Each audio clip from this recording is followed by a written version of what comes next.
Hello students, welcome back to this amazing platform of Physics Wallah. जितने भी बच्चे CUT का एग्जामिनेशन दे रहे हैं, या फिर मैं ये कहूं कि जितने भी बच्चे क्लास 12 के अंदर हैं या फिर ड्रॉपर्स हैं, वो सारे के सारे बच्चे सीयूटी का एग्जामिनेशन दे ही रहे हैं। और उनके दिमाग में, उनके जहन में सिर्फ एक यही सवाल आ रहा है कि सर सीयूटी का जो सिलेबस है उसमें कुछ चेंजेस हुए हैं कि नहीं हुए हैं, क्या कोई सिलेबस के डिडक्ट हुआ है या फिर कुछ ऐड हुआ है कि नहीं हुआ है। मैं हर एक चीज यहां पे आपको बताने वाला हूं, क्योंकि देखो ये वाला सवाल सबसे पहले आया कहां से है। एनटीए, नेशनल टेस्टिंग एजेंसी, जो कि इंडिया के सबसे बड़े बड़े एग्जामिनेशंस को कंडक्ट कराती है। एग्जांपल के तौर पे अगर मैं बात करूं तो जेईई का एग्जामिनेशन, नीट का एग्जामिनेशन, और लगातार उनकी न्यूज बाहर आ रही है कि उनके सिलेबस में कुछ ना कुछ चेंजेस आ रहे हैं, कुछ कुछ चीज डिलीट हो गई हैं, कुछ कुछ चीज ऐड हो गई हैं, बहुत सारी चीजें आ रही हैं उसके अंदर, राइट। यहां पे मैं बात करने जा रहा हूं क्या सीयूटी के सिलेबस में भी कुछ चेंजेस आए हैं कि नहीं आए हैं। तो सबसे पहले मैं आप सभी को बताना चाहूंगा कि सीयूटी का एग्जामिनेशन 2022 में सबसे पहली बार हुआ, 2023 में सेकंड बार हुआ और 2024 में थर्ड टाइम होने जा रहा है। तो आप सभी के पास डिफरेंट डिफरेंट ऑप्शंस होते हैं सब्जेक्ट्स को वहां पे चूज करने के लिए। मतलब कि अगर आप साइंस के बच्चे हैं तो साइंस के बच्चे भी अपने क्लास 12 के एग्जामिनेशन को ऑप्ट कर सकते हैं, कॉमर्स वाले बच्चे भी अपने 12th के एग्जामिनेशन को ऑप्ट कर सकते हैं, और आर्ट्स वाले बच्चे भी।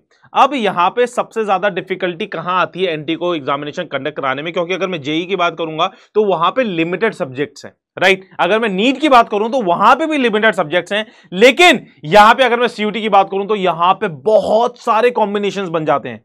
तो एनटीए को बहुत ज्यादा डिफिकल्टी हो जाती है कंडक्ट कराने के लिए। तभी आप देखेंगे 2022 के अंदर भी बहुत सारे टेक्निकल ग्लिचेस के कारण आप सभी का एग्जामिनेशन बहुत लंबा खींचा था।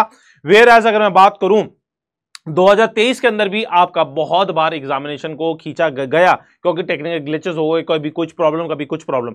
तो इसी चीज को मद्देनजर रखते हुए एनटीए लगातार सारे के सारे यूनिवर्सिटीज के जो प्रोफेसर्स हैं, वाइस चांसलर्स हैं, उनके जो डीन हैं, उन सभी से मीटिंग कर रहे हैं और अपने भी लेवल पे वो बहुत सारा मंथन कर रहे हैं, अध्ययन कर रहे हैं कि इस साल जो आप लोगों के पास 2023 के अंदर 10 सब्जेक्ट्स थे, आप लोगों के सब्जेक्ट्स को घटा के 6 से 7 कर दिया जाए। ऑफिशियली तो नहीं आया है, लेकिन यस, हमारा एक बहुत ज्यादा प्रतिष्ठित जो न्यूज़पेपर है वहां पे एक आर्टिकल छपा है, उसके अंदर जो जो चीजें हैं सारी चीजें मैं बताऊंगा, सिलेबस के बारे में बताऊंगा।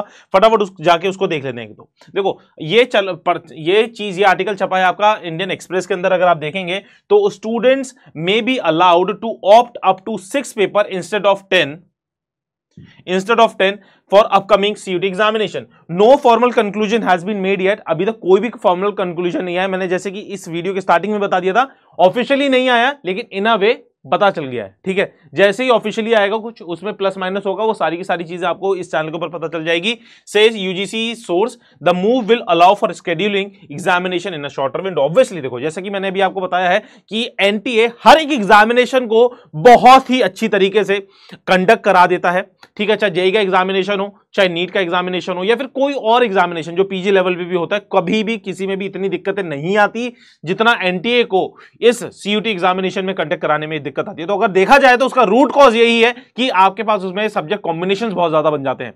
तो यहां पे आप सभी को देखें तो अभी तक 2024 के अंदर 10 आपके सब्जेक्ट्स होते थे, इस साल से आपके सब्जेक्ट थोड़े से कम हो जाएंगे। अगर मैं बोलूं, अगर आप खुद सोचो, अपने आप सीनियर से भी बात करेंगे ना, मैंने 2022 के स्टूडेंट्स को भी देखा है, 2023 के स्टूडेंट को भी देखा है मैंने, बच्चे ना इतने सारे सब्जेक्ट ना भरते ही नहीं है देखा जाए तो, ठीक है। उनके पास ऑप्शंस होते हैं लेकिन वो भरते नहीं है। मैक्सिमम वो बच्चा क्या लेता है, एक सब्जेक्ट, एक लैंग्वेज ले लेगा, या फिर मैक्सिमम 2 लैंग्वेज ले लेगा। अगर मैं मैक्सिमम बात करूं, 2 लैंग्वेज ले लेंगे, 4 डोमेन्स ले लेंगे, एक जीटी ले लेंगे।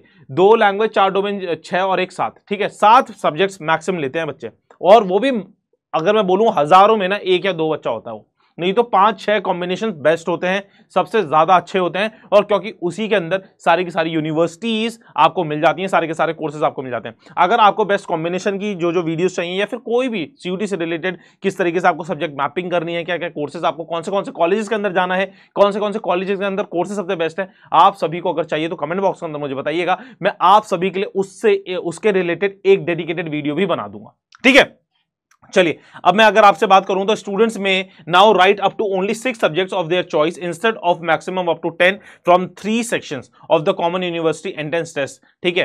3 सेक्शंस होती हैं, लैंग्वेज टेस्ट, डोमेन टेस्ट और जीटी, ठीक है। Source at the university grants commission said below 30,000 students in this year CUET has chosen more than 3-4 subjects.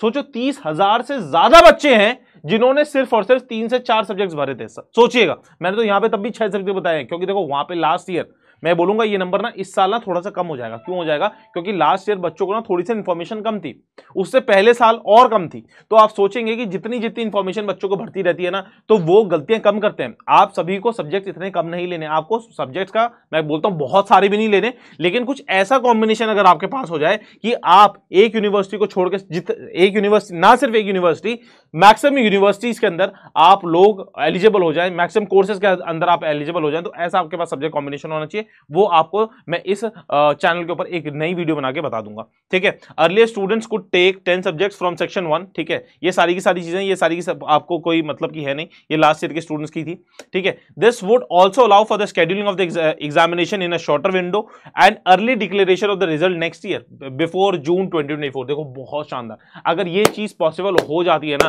कि 2 हफ्ते में एग्जामिनेशन हो जाए और जून तक आपका रिजल्ट आ जाए, तो ये चीज सबसे बेस्ट हो जाएगा, सबसे बेस्ट आपका एग्जामिनेशन हो जाएगा पूरे इंडिया के अंदर। क्योंकि देखो कम टाइम के अंदर हो रहा है, रिजल्ट टाइमली आ रहा है, काउंसलिंग टाइमली हो रही है, आपके जो एकेडमिक ईयर है वो टाइमली शुरू हो जाएगा, ठीक है।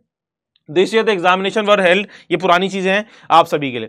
तो यहां पे जितना भी है आप सभी के लिए, फीमेल कैंडिडेट्स के बारे में बोल रखा है, ये सारी चीजें बोल रखी हैं।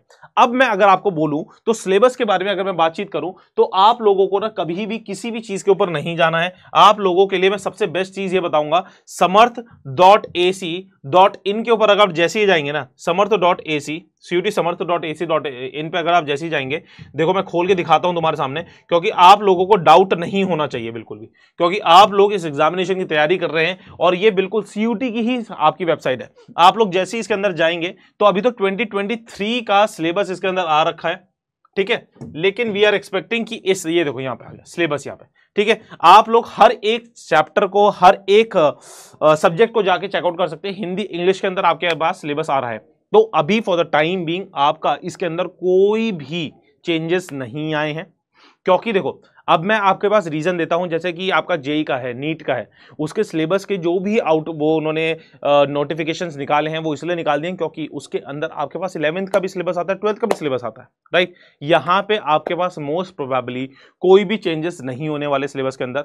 जैसे कि जो न्यू एनसीईआरटीज हैं आप उनको फॉलो करें, ओल्ड एनसीईआरटीज को भी फॉलो करना पड़ेगा, क्योंकि यहां पे आपको चेक करवा रहा हूं मैं, क्योंकि यहां पे आप सभी के किसी किसी सब्जेक्ट के अंदर ना, जो ओल्ड एनसीईआरटीज के अंदर आपके चैप्टर्स हैं उनको भी दिया गया है। फिर से बोल रहा हूं, आई रिपीट, आप सभी के ओल्ड एनसीईआरटीज के भी किसी किसी सब्जेक्ट्स को, चैप्टर्स को दिया गया है। आप लोग अपने स्पेसिफिक सब्जेक्ट को, जो जो आपके क्लास 12th के सब्जेक्ट्स हैं, जाके यहां पे चेकआउट करो, ठीक है। और सारी चीजें कहीं मत घूमो इधर उधर, यहाँ पे जाके चेकआउट करो। जैसे ही कोई अपडेट आएगी, यहाँ पे सबसे पहले अपडेट आएगी, और इन्फॉर्मेशन देने के लिए मैं यहाँ पे आप सभी के सामने इस वाले चैनल के ऊपर आ जाऊंगा। तो स्टूडेंट्स, आई होप आप सभी को ये वाली वीडियो थोड़ी ज़्यादा इंफॉर्मेटिव लगी होगी।